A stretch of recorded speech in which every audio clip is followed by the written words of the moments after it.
سلام. به یه ولاگ دیگه خوش اومدین.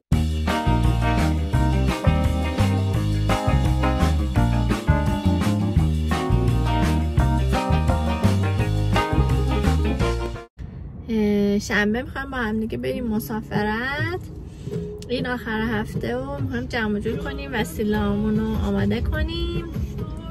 سعی میکنم براتون فیلم بگیرم ببینید چیا با خودمون میبریم و چی کارهایی بکنیم برای مسافرت که بیشتر خوش بگذره. نظرت چیه؟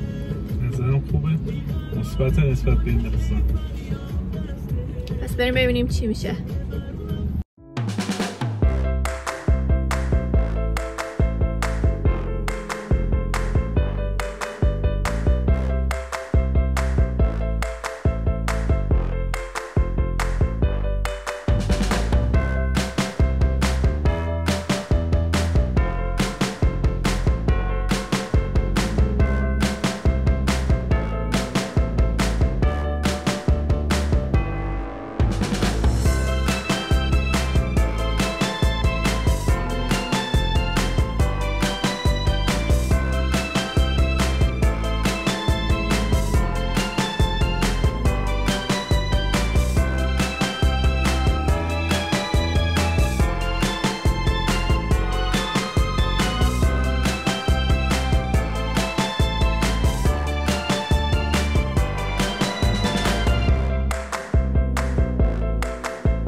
وسیله و کاروار داشت. مشغول بودم می‌خواستم ویدیو بگیرم ولی حقیقتش یه ذره کارامو فشرده بود و نتونستم. دیگه سعی کردیم هم لباسای گرم برداریم هم لباسای نسبتاً تابستونی برداریم که پیش بینی بکنیم چون فصل پاییز یه ذره ریسکیه دیگه مسافرت رفتن. حالا الان اومدیم بنزین بزنیم. پای رفایت هستن در حال بنزین زدن. با چه دقتی دیگه بریم ببینیم چجوری میشه. اونجا هم هر جا بتونم حتما ویدیو میگیرم که تو ولاگمون بذاریم. الان میریم تهران، شب میمونیم پیش دوستم، بعدش دیگه صبح راه میافتیم بریم چون از اینجا راش زیاده، خیلی خسته میشدیم و اینا دیگه تصمیم گرفتیم این کار رو بکنیم. و اینکه اولین باره که ما داریم استان گلستان رو داریم میریم و کنم خیلی باحال باشه. علی‌آباد کتول اون سمت ها میخوایم بریم، یه مسافرت مثلا جنگلی تور رو توی روستایی این سبکی میخوایم بریم.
سلام از دل سلام طبیعت خوشگل گرگان خولین دره.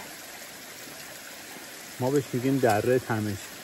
برو تمشکه. آره کلی تمشک خوردیم.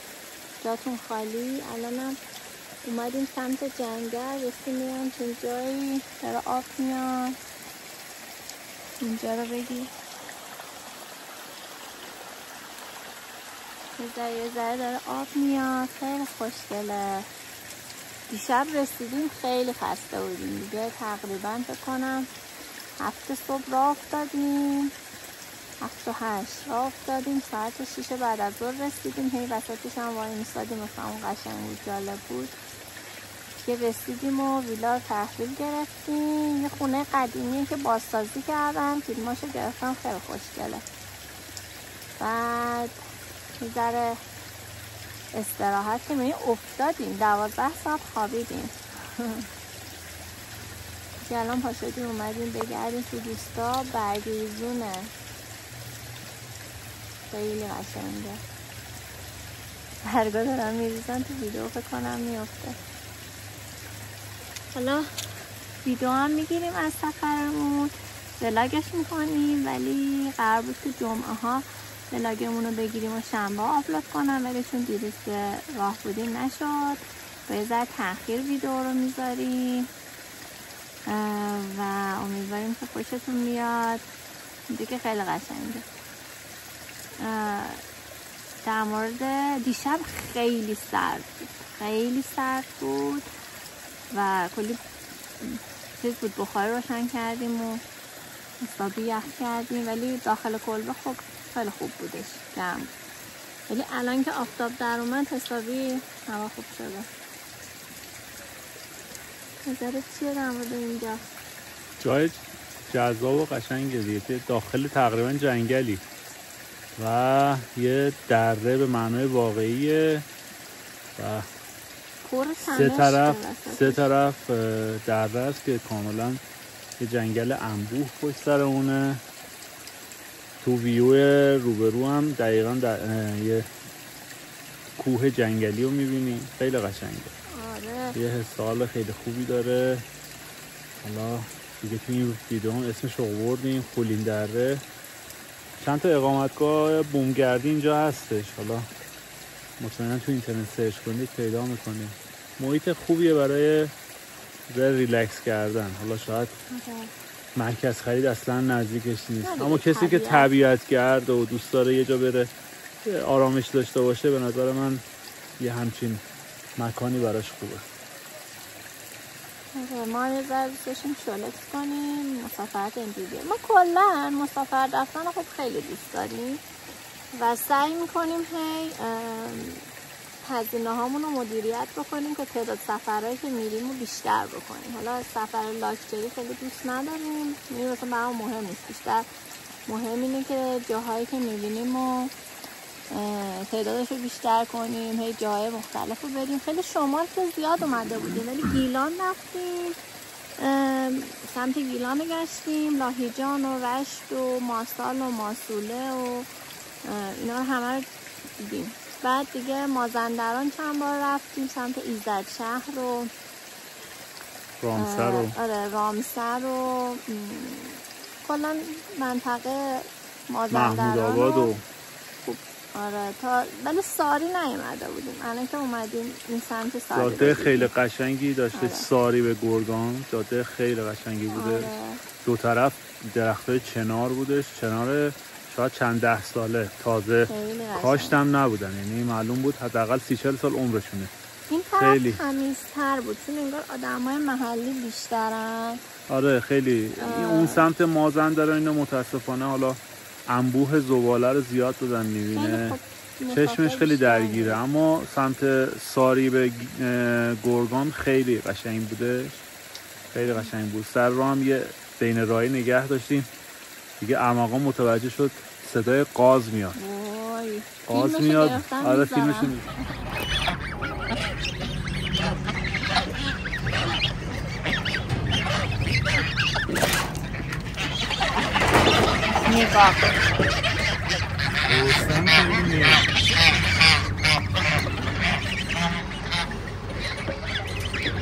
محمود کوچولوش بکن براشون.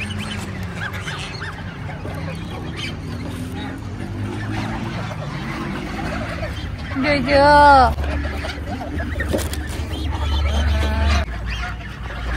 جوجو خدا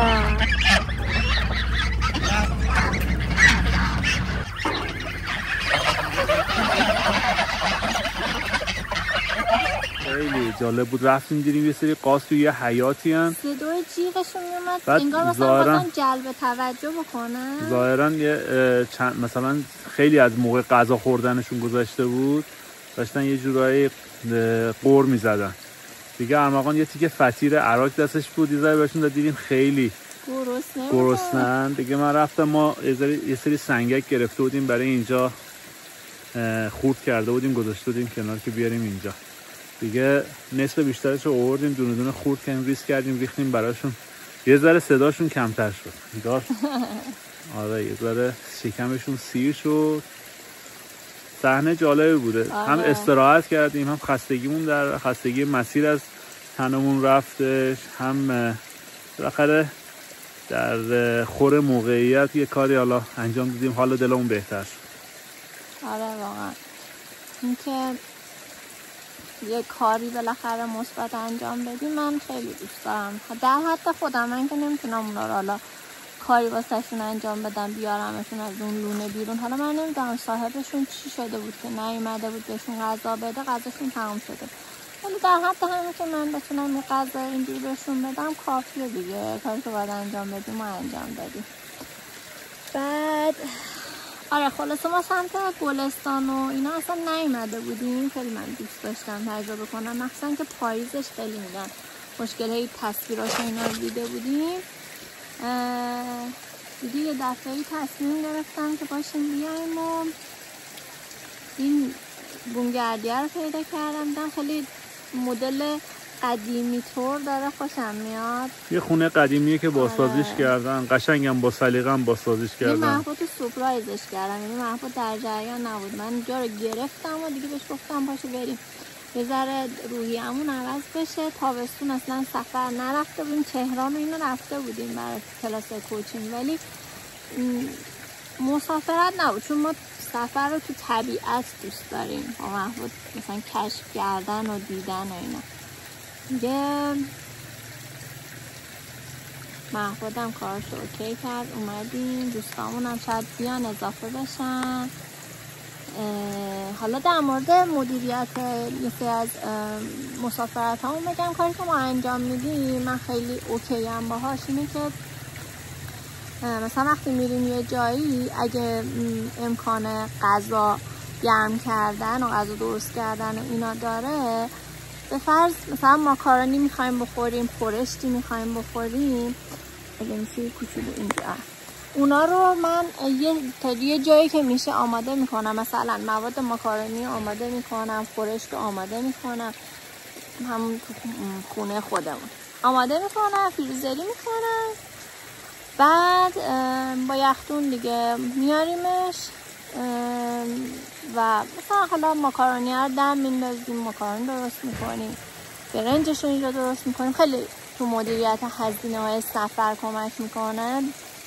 ولی خب مثلا یه سری جاها مثل قشم که رفته بودیم، هرمز که رفته بودیم، خب نمیشد همین کاری بکنیم. خب دیگه اونجا باید از بیرون غذا میگرفتیم و غذای محلی. خب دوست داریم حداقل یه غذای محلی هم تست بکنیم، ولی خب اونجا جا دیگه همش داریم غذای اون منطقه رو تست میکنیم. جاهایی که میشه واقعا هزینه رو مدیریت کرد این کار رو انجام بدیم.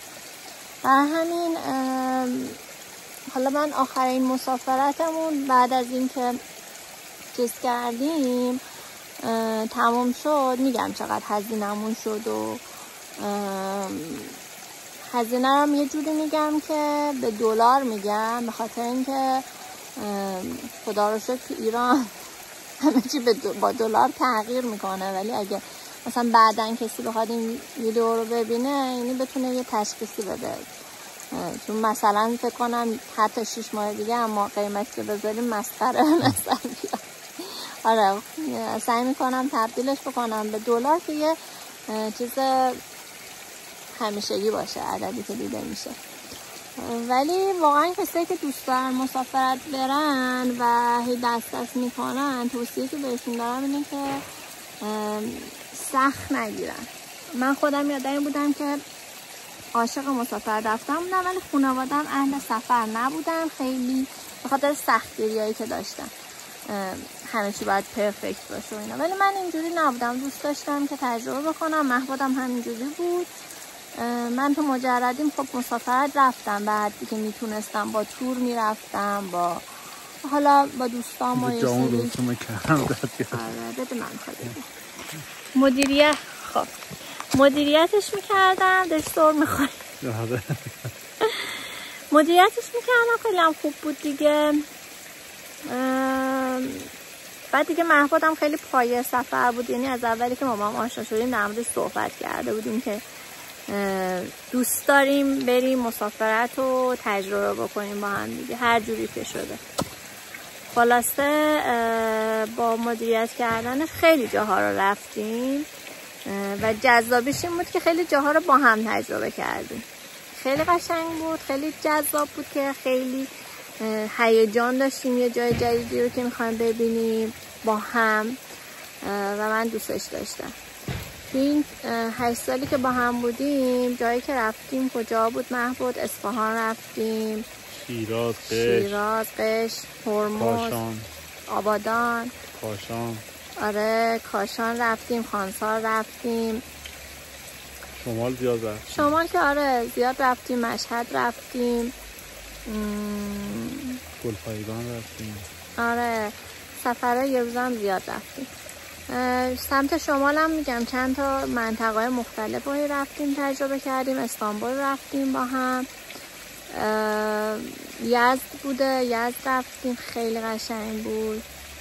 آره دیگه تا جایی که اما بهترین مسافرت هایی که تو این چند سال رفتیم، حالا تنها مسافرت خارجمون که حالا تا حالا فعلا بوده، استانبول خیلی خوش گذشت، چون کاملا با برنامه‌ریزی و یه جورایی خارج ما تور نگرفتیم. یعنی مستقلا میرفتیم گشت و گذار میکردیم و حالا یک نرم افزاری هم بود برای کسایی که میخوان استانبول برن، موویت خیلی کمک میکنه به گردشگری، یعنی شما رو کاملا مستقل میکنه، مثل یه نفر حمل که و نقلش. آره کلا حمل و نقل، اصلا کلا مسیرها هم خیلی قشنگ راهنمایی میکرد.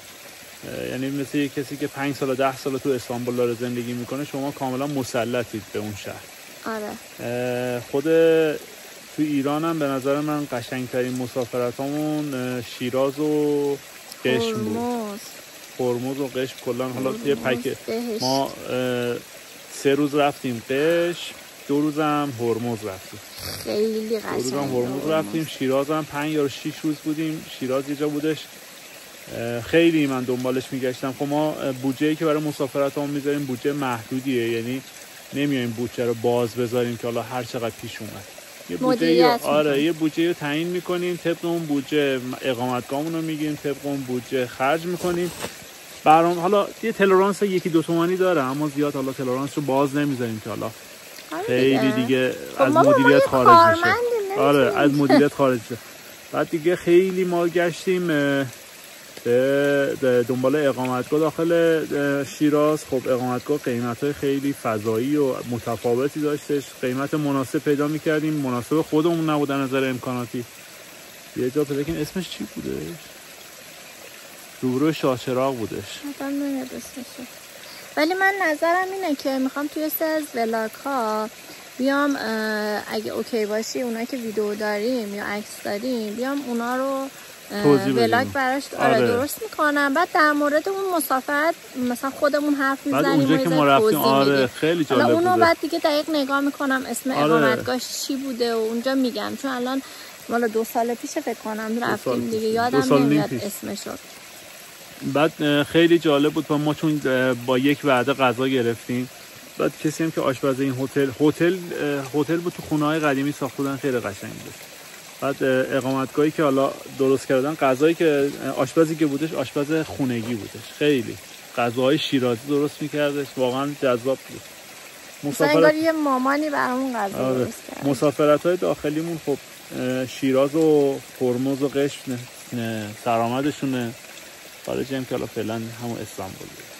آره حالا انشالله هر وقت که بریم براتون ویدیو میگیریم، شما هم با خودمون همراه میکنیم. اگه دوست دارید اهل مسافرتید شما هم یاد بگیرید که چه شکلی میشه این سفر رو مدیریت کرد و رفت، و اینکه اگر هم نمیتونید برید حداقل ببینید شما هم این جای قشنگو. چون من و محبوب خیلی دوست داریم ولاگ کسایی که سفرهای مختلف میرن خارج از کشور، تو ایران خیلی اهل طبیعت گردی هستن و نگاه میکنیم خیلی لذت میبریم، واقعا انگار ما هم رفتیم اونجا.